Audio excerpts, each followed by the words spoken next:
खानदान है 1925 से 1979 तक जहां पर शासन किया गया। और इसी बीच एक और बड़ी खबर आपको बता दें, ईरान की सेना ने अब कसम खा ली है, दुश्मन को बर्बाद करने की शपथ खा ली है।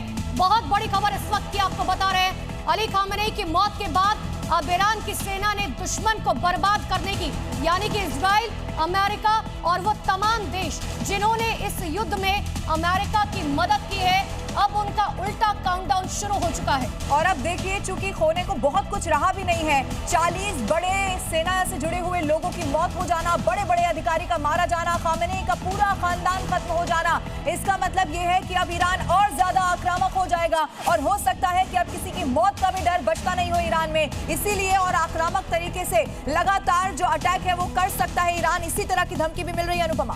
बिल्कुल, और देखिए हमले के वक्त खामेनेई घर पर मौजूद थे। शशांक जी, मैं अपने सवाल के साथ आपके पास लौट रही हूँ, क्योंकि अब जब खामेनेई की मौत हो गई है और ईरान साफ तौर पर कह चुका है कि दुश्मन देशों को हम बर्बाद कर देंगे, कल से ईरान का रुख बहुत साफ लग रहा है, डू और डाई की सिचुएशन। पता है कि कुछ खोने के लिए अब ईरान के पास नहीं बचा है। जी, इन्होंने ऐसे हालात क्रिएट कर दे हैं जिसमें कि इस पूरे एरिया में और ज़्यादा अनस्टेबल सिचुएशन हो सकती है, जिसमें कि जैसे आप देखा है आपने कि ईरान ने पूरे बैटल स्पेस को कितना बड़ा करा है। 8 कंट्रीज़ में बैटल को पहुंचाया है सिर्फ एक अपने ऊपर अटैक होने की वजह से। और आने वाले टाइम में आपको माफी के साथ रोकना होगा, क्योंकि लगातार एक के बाद एक बड़ी खबरें मिल रही हैं और जी न्यूज़ सबसे पहले दर्शकों को बता रहा है, खामेनेई के सोशल मीडिया से अब ऑफिशियल जो उनका हैंडल है उनसे ये किया गया है, अल्लाह से वादा पूरा किया है। मौत के बाद सोशल मीडिया से ये पोस्ट सामने आ चुका है। खामेनेई के सोशल मीडिया से तमाम उनके फॉलोअर्स उस पर हैं, उनको पसंद करने वाले लोग उन्हें फॉलो करते हैं और उसी से पोस्ट किया गया है। और बहुत बड़ी खबर इस वक्त की आपको बता रहे हैं, अयातुल्लाह अली खामेनेई की मौत के बाद अब सोशल मीडिया पर खामेनेई की ट्विटर से ये पोस्ट किया गया, जिसमें लिखा गया, अल्लाह से वादा जो किया गया था वो पूरा हो चुका है। मिडिल ईस्ट में खलबली मची हुई है। कल सुबह से ही 11 देश इस जंग में उतर चुके हैं। हर कोई कह रहा था कि वर्ल्ड वॉर 3 की शुरुआत हो चुकी है, लेकिन इन सब के बीच में अब जब ईरान के सुप्रीम लीडर खामेनेई की मौत हो गई है, तो अब ये जंग किस तरफ जाती हुई दिख रही है।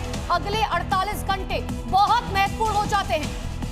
तो ये बड़ी खबर इस वक्त आपको बता रहे हैं, हमले के वक्त घर में ही मौजूद थे यहाँ पर खामेनेई, ये भी खबर है। संजय जी हमारे साथ मौजूद है, उनका रुख करते हैं। संजय जी, अब जो ये खामेनेई की मौत हुई है, पूरा का पूरा खानदान खत्म हो गया, क्योंकि शशांक जी ये कह रहे थे कि अक्सर बड़े नेता ऐसा करते नहीं कि एक ही जगह पर, वो भी तब जब जंग के हालात बने हुए हैं, तब पूरे परिवार को एक साथ रखें। तो क्या ये हो सकता है कि अलग अलग जगह पर पहले पता लगाया गया हो कि खामेनेई का खानदान कहाँ है और चुन चुनकर पूरे खानदान को मार दिया गया? देखिए, दोनों चीज़ इसमें हो सकती है। ये अभी हम अटकलें ही लगा सकते हैं, क्योंकि कोई 100% पुष्टि नहीं हुई कि कहाँ किसको मारा गया है। तो हम ये लेके चलते हैं कि ये सब एक ही जगह थे, जहाँ पे अंडरग्राउंड बंकर्स थे और वहाँ पे इनको ले जाके सबको रखा गया था।